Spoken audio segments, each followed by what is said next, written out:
Have you ever scrolled through social media, seen someone else's success, and felt a sting inside?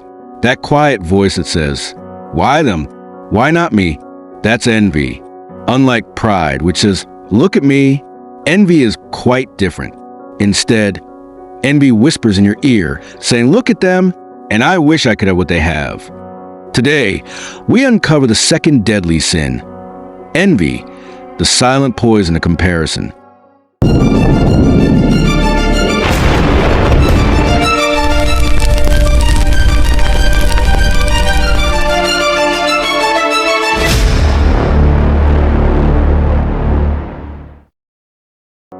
The Bible doesn't mince words about envy, as seen in Proverbs chapter 14, verse 30, which tells us, "A heart at peace gives life to the body, but envy rots the bones."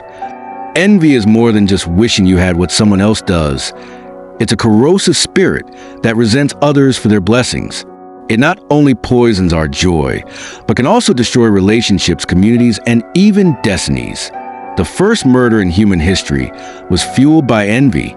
Cain looked at Abel's offering, saw God's favor, and instead of correcting his own heart, he let envy grow into hatred. In Genesis chapter 4, verse 8, the scripture tells us that Cain attacked his brother Abel and killed him. Envy never stays small. If left unchecked, envy breeds bitterness, anger, and ultimately, destruction. In today's world, envy is almost built into our culture. We compare lifestyles on Instagram, salaries on LinkedIn, and even spiritual journeys in church. Think about it. Someone celebrates a promotion, and instead of clapping with a full heart, we quietly ask, "Why can't I get that promotion?" A friend gets married, and instead of rejoicing, we feel left behind. A church member uses their gifts, and instead of supporting them, we compete in secret. This constant comparison robs us of gratitude and blinds us to our own blessings. Envy is dangerous because it disguises itself as motivation. We tell ourselves, "I just want to be better." But deep inside, the goal isn't growth. It's to outshine, outdo, or even see others fail. The book of James puts it plainly, reading from chapter 3, verse 16. "For where you have envy and selfish ambition, there you find disorder and every evil practice." Did you get that? The scripture tells us that envy can lead us to every evil practice. Indeed, envy opens a door to gossip, slander, division, greed, even violence. It corrodes love, the very essence of God's commandment.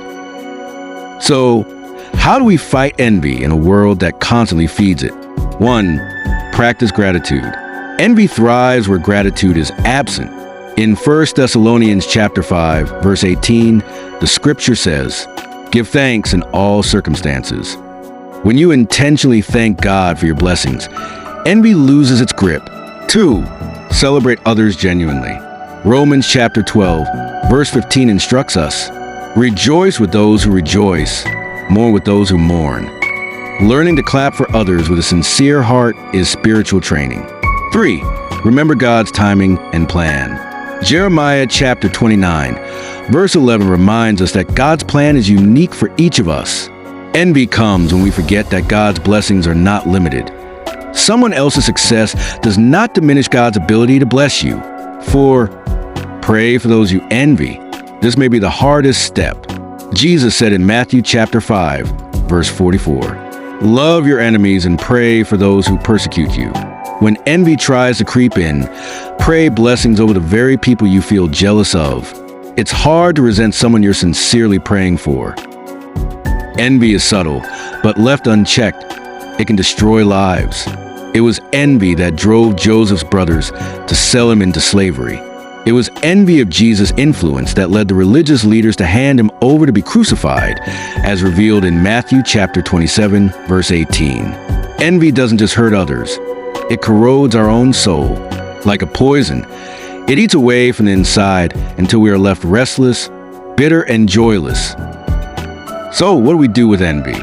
We expose it, confront it, and replace it with gratitude, love, and trust in God's perfect plan. But here's the sobering truth. When envy is allowed to fester, it often boils over into something even more destructive. What starts as a quiet comparison can ignite into explosive anger, That leads us directly into our next episode, Wrath, the Fire That Consumes. Stay with me, because we're going to see how unchecked emotions can burn down everything in their path, unless God teaches us how to master them.